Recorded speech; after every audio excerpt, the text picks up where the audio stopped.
Jangan nonton sendiri, serius ini serem. Jangan nonton sendiri, Wak. Kalau sendiri kalian post dulu, entahlah kalian ajak siapa nonton sama. Jangan sendirian. Ya.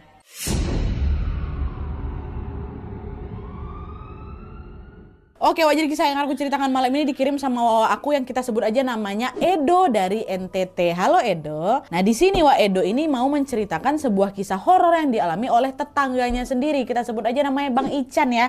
Halo Bang Ican. Dan kejadian ini terjadi pada bulan Oktober tahun 2000 lalu. Memang bukan Edo yang mengalami langsung kejadian ini, tapi dia membagikan kisah ini atas persetujuan Bang Ican. Ya, dan sesuai permintaan dari Bang Edo sama Bang Ican untuk menjaga privasi, maka semua nama dan juga lokasi di cerita ini sudah kami samarkan.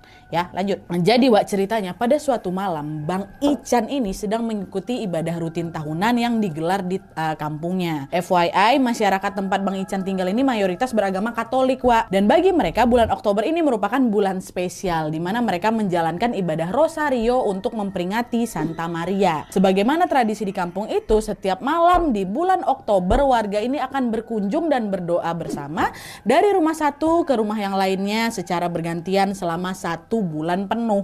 Kan? Dan hari itu pada saat kejadian ini kebetulan giliran rumah Edo, Wak, yang dijadikan lokasi doa bersama. Sebelum acara dimulai, Bang Ican udah datang duluan nih ke rumahnya si Edo karena rumah Bang Ican ini betul-betul persis sekali di sebelah rumah Edo, Wak. Dan setelah semua warga berkumpul, sekitar jam 7 malam barulah doa bersama dimulai. Selang 1 jam kemudian, acara pun sudah selesai nih, Wak. Tapi warga yang datang nggak langsung pulang itu. Mereka lanjut lagi nih menikmati jamuan yang memang sudah disuguhkan oleh keluarga Edo sambil ngobrol-ngobrol ringan. Nah, pas jam sudah menunjukkan pukul 9 malam, ibu-ibu sama anak-anak sudah mulai meninggalkan rumah Edo untuk pulang ke rumah masing-masing.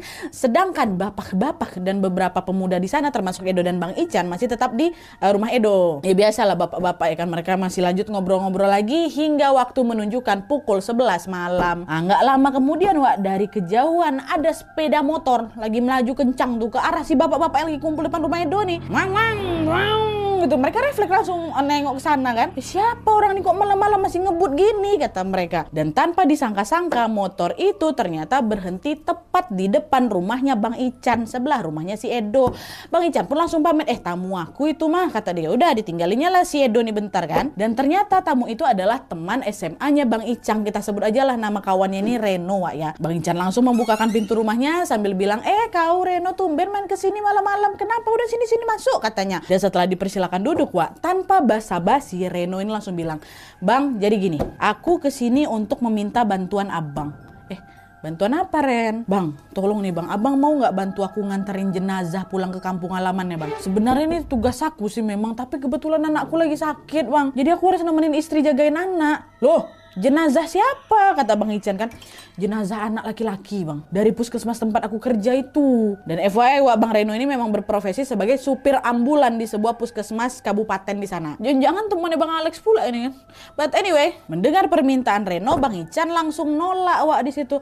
Aduh, maaf kali Reno. Kalau ini aku nggak bisa bantu ya, Ren. Penolakan Bang Ican ini bukan tanpa alasan, Wak. Karena Bang Ican sendiri pun tidak berpengalaman mengemudikan mobil ambulan. Nggak biasanya. Dan selain itu juga jarak tempuh menuju ke kampung halaman si jenazah ini bisa dibilang cukup jauh, sangat jauh malah. Bang Ican nggak mau ngambil resiko, apalagi pada saat itu sudah larut malam. Tapi Reno terus tuh, Wak, memohon kepada Bang Ican, tolonglah Bang, aduh macam mana nih, kasihan jenazah tuh anak kecil loh Bang. Saya juga nggak bisa ninggalin anak saya, istri saya macam mana nanti sakit kalau ada apa-apa macam mana. Karena dipush terus kan, ya udahlah Bang Ican pun jadi kesian. Akhirnya Bang Ican bilang, oh ya udahlah sinilah biar aku aja yang ngantar. Katanya betul Bang ya ampun makasih banyak Bang ya, semoga Tuhan yang membalas kebaikanmu, kata Reno. Dan setelah mengiyakan permintaan Reno, Bang Ican pun berpamitan lawak sama istrinya kan.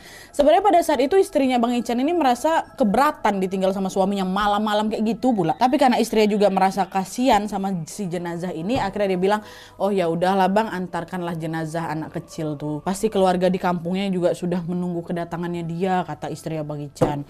Dan sebelum pergi, istri Bang Ican ini memberikan bekal sebuah rosario gitu dan berpesan agar, sayang kamu hati-hati di jalan, sayangnya semoga Tuhan melindungimu, kata si istri. Dah tuh singkat cerita, Bang Ican sama Reno ini pun akhirnya menuju ke puskesmas yang dimaksud, Wak. Setibanya di sana, Bang Ican pun mendapati jenazah seorang anak laki-laki berusia kurang lebih 8 tahun. Dan di samping jenazah itu ada seorang wanita, Wak, yang ternyata itu adalah ibu dari